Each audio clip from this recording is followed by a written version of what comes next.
For as the light of the morning cometh out of the east, and shineth even unto the west, and covereth the whole earth, so shall also the coming of the Son of Man be. Therefore sanctify yourselves, that your minds become single to God, and the days will come that you shall see him. For he will unveil his face unto you, and it shall be in his own time, and in his own way, and according to his own will. This is Unveiling Jesus Christ. Hello and welcome to Unveiling Jesus Christ. I'm John Cassanet. My last podcast was an overview of the contents of Revelation 10, and this podcast will be an overview of the overview. Let me explain. Today, our focus will be on the gathering of saints anciently at Adam-ondi-Ahman so that we can eventually understand the modern gathering of righteous saints at Adam-ondi-Ahman, still in our future, as described by John symbolically in Revelation chapter 10. For the nutshell version of this podcast, you can check out section 136 in my book. So let's go back in time to the day that Adam and Eve still lived as mortals on the earth. After the fall of Adam, he and Eve were driven from the Garden of Eden, and they lived at a place called Adam-ondi-Ahman. This was the gathering place of Adam's righteous posterity 3 years before Adam died. John Whitsoe spoke of the location of Adam-ondi-Ahman, saying, "Since Adam called together 7 generations of his descendants at Adam-ondi-Ahman, it can well be believed that there was his old homestead. If so, the Garden of Eden was probably not far distant, for it was the entrance at the east of the garden which was closed against them at the time of the fall." Close quote. Correlating that location with modern geography, Wilford Woodruff said, "Joseph the prophet told me that the Garden of Eden was in Jackson County, Missouri. When Adam was driven out, he went to the place we now call Adam-ondi-Ahman, Davies County, Missouri." Close quote. Bruce R. McConkie adds that apparently the area included was a large one. At least the revelations speak of the land, the valley, and the mountains of Adam-ondi-Ahman. They tell us that Christ himself established the foundations of Adam-ondi-Ahman and that it included the place now known as Spring Hill, Davies County, Missouri. Close quote. Adam-ondi-Ahman was a choice and sacred land dedicated to the Lord. Why?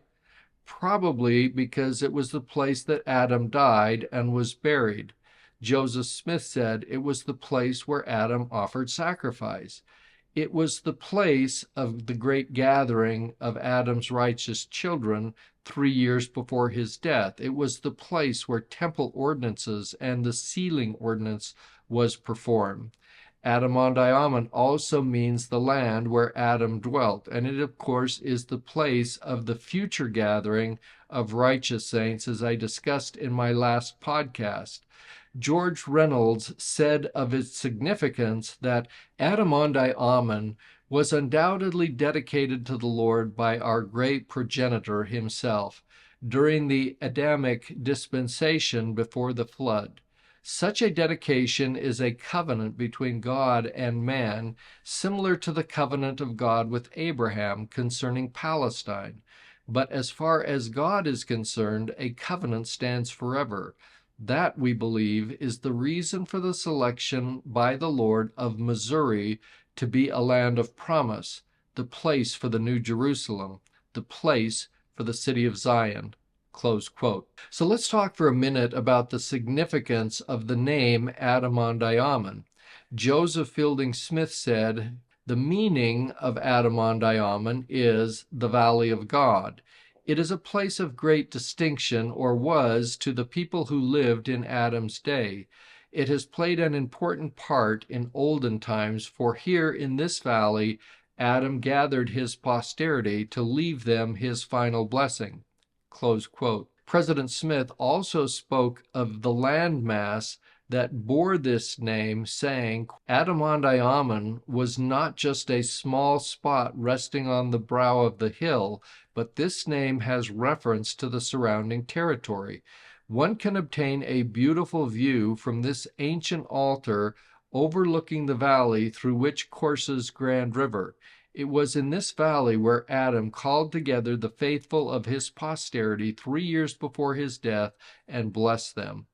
Close quote. Doctrine and Covenants, section 117, verse 8, states that Adam-ondi-Ahman includes both mountains and plains, saying, "Is there not room enough on the mountains of Adam-ondi-Ahman and on the plains of Olahah, Shinahah, or the land where Adam dwelt?" Close quote. Andrew Jensen said, "Joseph Smith was struck with the natural beauty of the country and also with what he thought would be a fine town site on the slope of the hill.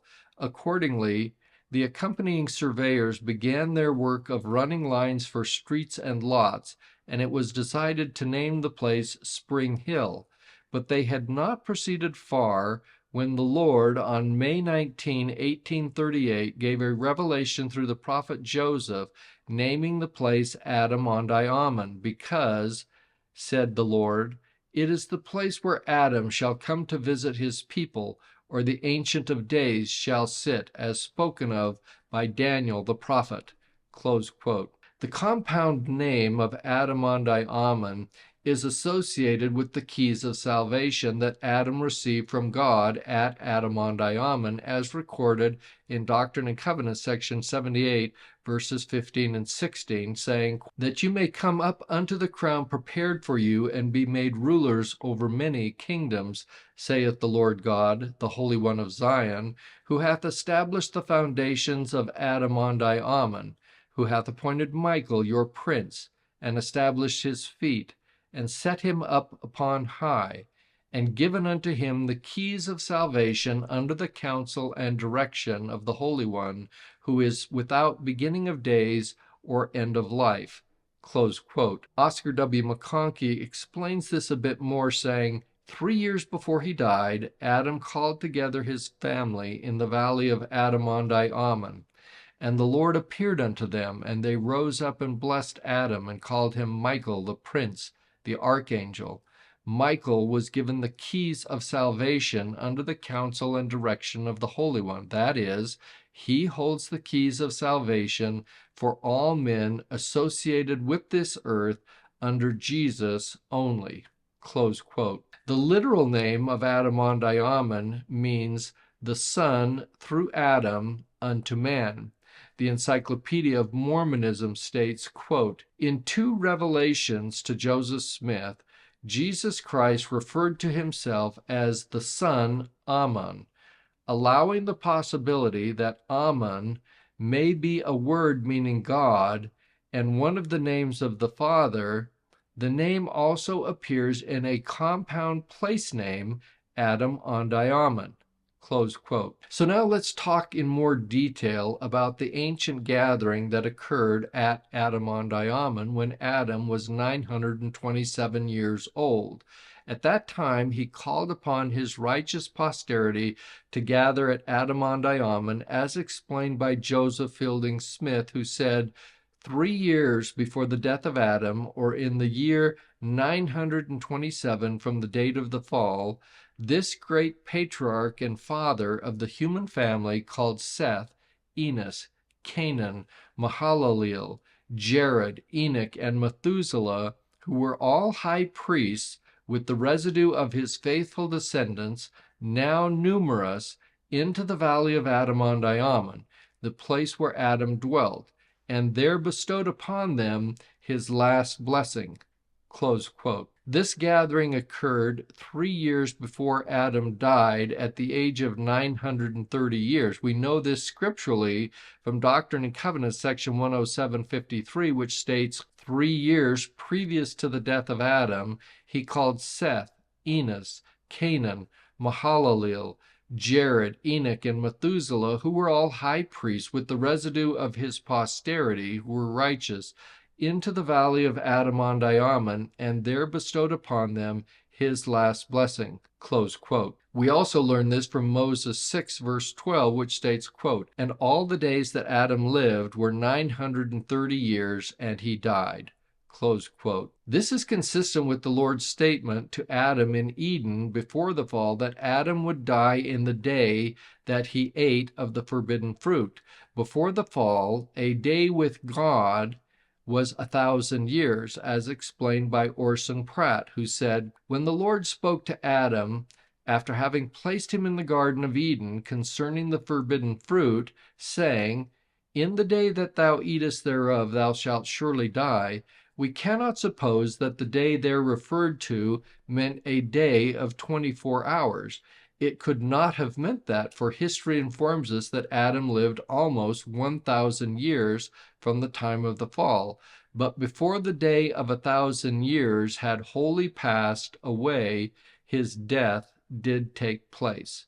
Close quote. By the time of the gathering at Adam-ondi-Ahman, 3 years before Adam's death, his posterity had been scattered both physically and spiritually.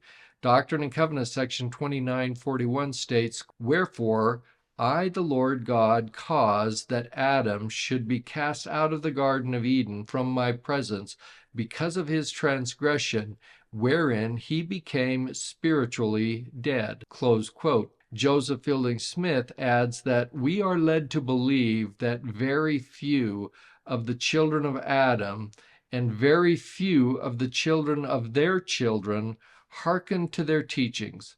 It appears that the great majority, even from the beginning, turned away from the rightful government established by the Almighty through Adam, and which was based upon divine authority and revelation. As men began to multiply and scatter over the face of the earth, they took the attitude expressed by Cain, "Who is the Lord, that I should know him?" Close quote. Early history foreshadows the later scattering of Israel among all nations. Adam's righteous posterity, however, answered his prophetic call to gather from the ends of the earth, probably by the millions. Orson Pratt described this historic gathering, saying, "Enoch and others who were called by Adam went forth and gathered out of the righteous from all the nations, and as there was not an Atlantic Ocean in those days, rolling between the eastern and western continents, they could gather together by land from Asia, Africa, and Europe. In those days the earth was not divided as it was after the flood in the days of Peleg.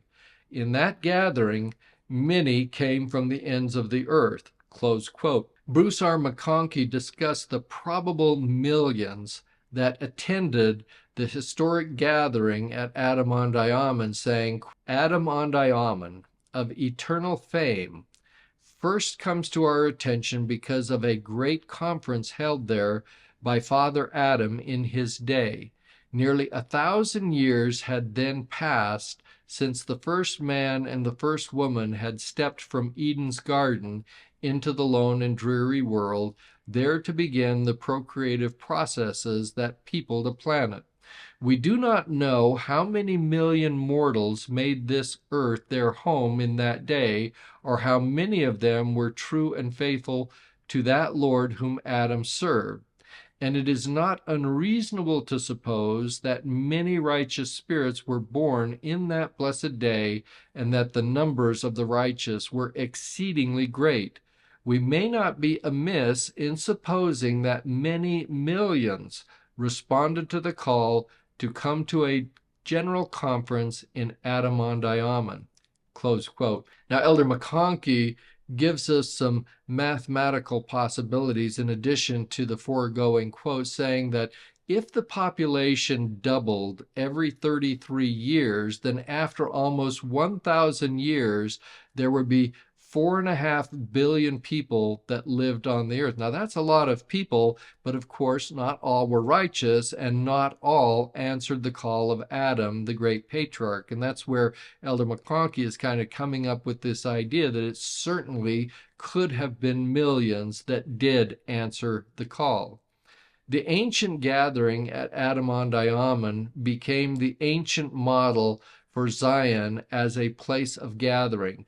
Bruce R. McConkie makes the connection between the ancient and modern Zion, saying The early brethren of this dispensation taught that the Garden of Eden was located in what is known to us as the land of Zion, an area for which Jackson County, Missouri is the center place. In our popular Latter-day Saint hymn, we find William W. Phelps preserving the doctrine that in Adam-ondi-Ahman, Zion rose where Eden was. Close quote. Hugh Nibley said, in every dispensation there has been a Zion on the earth. The first was in the time of Adam. Doctrine and Covenants 78 tells us of the Holy One of Zion who hath established the foundations of Adam-ondi-Ahman. And there he's quoting Doctrine and Covenants section 78, verse 15. Close quote. This is also alluded to in Doctrine and Covenants section 117, verses 8 and 9, which states, Is there not room enough on the mountains of Adam-ondi-Ahman, and on the plains of Olaha-Shinahah, or the land where Adam dwelt? Therefore come up hither unto the land of my people, even Zion. Close quote. Charles W. Penrose also makes this clear that Zion is not just a place of gathering, both spiritually and temporally, but where we find the temple. Quote, said he, the work of gathering has commenced then. That is part of the work of the dispensation of the fullness of time, the gathering of the people of God in one.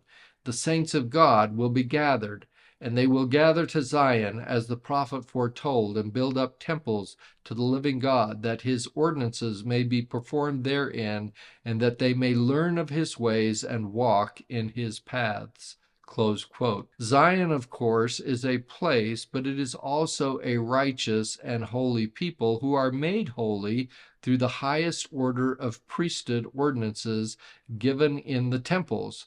Robert Millet explains these aspects of Zion, saying, Zion is a place. Zion is a people. Zion is a holy state of being. In the words of President Spencer W. Kimball, Zion is the highest order of priesthood society. It is the heritage of the saints. The building up of Zion, Joseph Smith taught, is a cause that has interested the people of God in every age. Close quote. If we understand how Zion operates today and its relationship to the temple, then we will better understand the first Zion on earth in the days of Adam at Adam-ondi-Ahman, and the connection of that gathering to the first temple, to the first Zion. We will also understand how Adam blessed his righteous posterity, that is, through the covenant making that occurred at the temple at ancient Adam-ondi-Ahman. Joseph Fielding McConkie alludes to this when he said, 3 years prior to his death, Father Adam called the righteous residue of his posterity into Grand Council, where he bestowed upon them his last blessing. Before his death, Israel gathered his sons and their families together, that he might tell them that which would befall them in the last days. Joseph did likewise with his posterity, as did Moses with the nation of Israel. Benjamin, following the example of his prophetic predecessors, sought to announce Mosiah as his successor, to admonish his people, and to leave a final blessing with them. Close quote. Now think about this concept of how these prophets continually gathered their people to give them his final blessing, and how that relates to the concept of Adam's final and ultimate blessing at Adam-ondi-Ahman. The final and ultimate blessing of all blessings are the temple covenants that we make. There is a connection in the blessing left by Adam and temple worship. So let's now compare the ancient gathering at Adam-ondi-Ahman as a foreshadow and type for the future gathering at Adam-ondi-Ahman. At ancient Adam-ondi-Ahman, Adam predicted what would befall his posterity to the end of the earth. This we learn in Doctrine and Covenants, section 107, verse 56, which states that Adam stood up in the midst of the congregation, and notwithstanding he was bowed down with age, being full of the Holy Ghost, predicted whatsoever should befall his posterity unto the latest generation. Close quote. In the Adam-ondi-Ahman that lies in our future, I can't help but think that Adam will be there as the Ancient of Days and will say, "See, I told you so." For as Bruce R. McConkie tells us, all that happened at Adam-ondi-Ahman in those early days was but a type and a shadow, a similitude, if you will, of what shall happen at the same blessed place in the last days when Adam and Christ and the residue of men who are righteous assemble again in solemn worship. Close quote. The two gatherings that we're talking about, that is, the gathering at ancient Adam-ondi-Ahman and the gathering that will occur in our future at the modern Adam-ondi-Ahman, have 7 striking similarities. First, they both occur in the same location. This we are told in Doctrine and Covenants, section 116, verse 1, which states, "Spring Hill is named by the Lord Adam-ondi-Ahman, because, said he, it is the place where Adam shall come to visit his people, or the Ancient of Days shall sit, as spoken of by Daniel the prophet." Close quote. Joseph Fielding McConkie adds that Adam held an important meeting with his righteous posterity at Adam-ondi-Ahman 3 years before his death.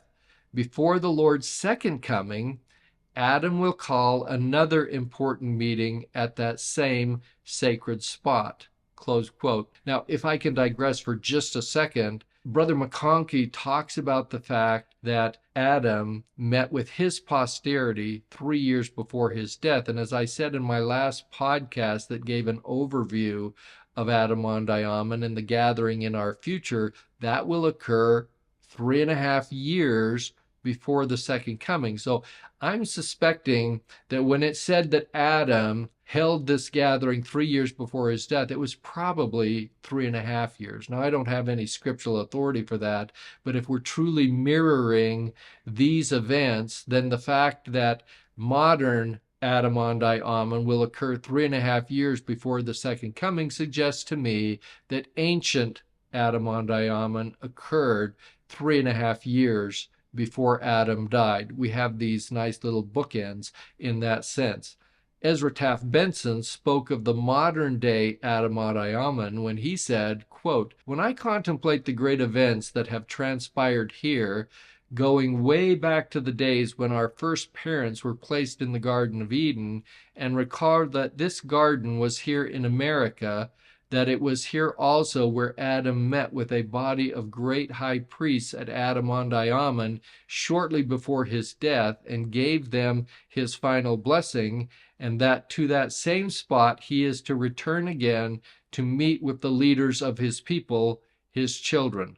Close quote. So again, all of these quotes refer to the fact that the first similarity between old and modern Adam-ondi-Ahman is that they are basically the same place. The second similarity between old and modern Adam-ondi-Ahman is that Adam will be present at both. Hoyt Brewster tells us this, saying, "Not many years hence there shall be another gathering of high priests and righteous souls in this same valley of Adam-ondi-Ahman. At this gathering, Adam, the Ancient of Days, will again be present." Close quote. The third similarity between the Adam-ondi-Ahman gatherings is that Adam's righteous posterity will be present at both. Bruce R. McConkie describes the future gathering, saying, "Those who have held keys and powers and authorities in all ages from Adam to the present will also be present." And further, all the faithful members of the church then living and all the faithful saints of all the ages past will be present. It will be the greatest congregation of faithful saints ever assembled on planet Earth. Close quote. Brigham H. Roberts adds his witness to this, saying, "The further declaration was also made that Adam-ondi-Ahman was the place to which, finally, the Ancient of Days would return and nations should be assembled. And our father Adam, not bowed down and bent with age, but in the full vigor of an immortal manhood, would gather together the hosts of his posterity and would come there to bless them, while the heavens would be open, and one, like unto the Son of God, should come. And there should be given unto him a kingdom and power and the dominion of the earth, and the saints should possess the kingdom forever and ever, citing Daniel chapter 7. Close quote. The fourth similarity between ancient and modern Adam-ondi-Ahmans is that both involve the conferral of priesthood keys. Of these latter-day keys, Joseph Fielding Smith said, "There will be a great gathering in the valley of Adam-ondi-Ahman, where the righteous who have held keys will make their reports and deliver up their keys and ministry." Close quote. Of the former day keys, Oscar W. McConkie said, 3 years before he died, Adam called together his family in the valley of Adam-ondi-Ahman. And the Lord appeared unto them, and they rose up and blessed Adam, and called him Michael, the prince, the archangel. Michael was given the keys of salvation under the counsel and direction of the Holy One. That is, he holds the keys of salvation for all men associated with this earth under Jesus only. Close quote. The fifth similarity between ancient and modern gatherings is that both gatherings prepare Adam's faithful descendants to be in the Lord's presence. Joseph Smith said, "I saw Adam in the valley of Adam-ondi-Ahman. He called together his children and blessed them with a patriarchal blessing. The Lord appeared in their midst, and he, Adam, blessed them all, and foretold what should befall them to the latest generation. This is why Adam blessed his posterity. He wanted to bring them into the presence of God." Close quote. Gerald Lund tells us of a similar function that is to be fulfilled in the future gathering, saying, "The meeting that Adam had with his righteous posterity in the valley of Adam-ondi-Ahman must surely have been a marvelous one to all those in attendance. But just as surely, this great future meeting at the same location will be one of the greatest events to transpire in the preparation of the world for the coming of the Lord." Close quote. The sixth similarity between the ancient and modern gatherings is that the Savior will be present at both. We know that the Lord appeared anciently because it is expressly stated in Doctrine and Covenants, section 107, verses 54 and 55, which states, quote, "And the Lord appeared unto them, and they rose up and blessed Adam, and called him Michael, the prince, the archangel. And the Lord administered comfort unto Adam, and said unto him, I have set thee to be at the head. A multitude of nations shall come of thee, and thou art a prince over them forever." Close quote. Elder Bruce R. McConkie then adds that when the time approaches for Christ to come and reign personally upon the earth for the millennial period, then Adam and all those subordinate to him who have held keys and authority will meet in the valley of Adam-ondi-Ahman. There an accounting will be made of all stewardships. Christ will come and receive back the keys, and there will be given him dominion and glory and a kingdom that all people, nations, and languages should serve him. Quoting Daniel 7, verse 14. Close quote. The seventh and final similarity between the two gatherings are the fact that both gatherings are of epic importance. I think that's kind of self-obvious from what we've already talked about, but Gerald Lund confirms this, saying, "The meeting that Adam had with his righteous posterity in the valley of Adam-ondi-Ahman must surely have been a marvelous one to all those in attendance. But just as surely, this great future meeting at the same location will be one of the greatest events to transpire in the preparation of the world for the coming of the Lord." Close quote. The significance of these gatherings is further explained in the Encyclopedia of Mormonism, which says, "As the first on this earth to receive priesthood keys, Adam continues to dispense authority to others and to watch over priesthood administration on the earth. Those to whom keys have been given must return them or account for them to Adam, and he will in turn deliver them or give an accounting of them to Christ. This will occur when the Ancient of Days, Adam, attends a council at Adam-ondi-Ahman preliminary to the second coming of Christ. Close quote. So there you have it, the 7 similarities between the ancient and modern gatherings at Adam-ondi-Ahman. I hope this podcast, which is merely an overview of Adam-ondi-Ahman, provides you with enough information about this place and these gatherings, both ancient and modern, to facilitate a more comprehensive discussion in my future podcasts. So this is kind of Adam-ondi-Ahman 101, and as we continue our podcast, we'll get into our upper level courses 301, 501, etc. In my next podcast, for example, I'll talk specifically about the foundations of Zion that were laid at Adam-ondi-Ahman, and this will deal with the ancient temple at Adam-ondi-Ahman.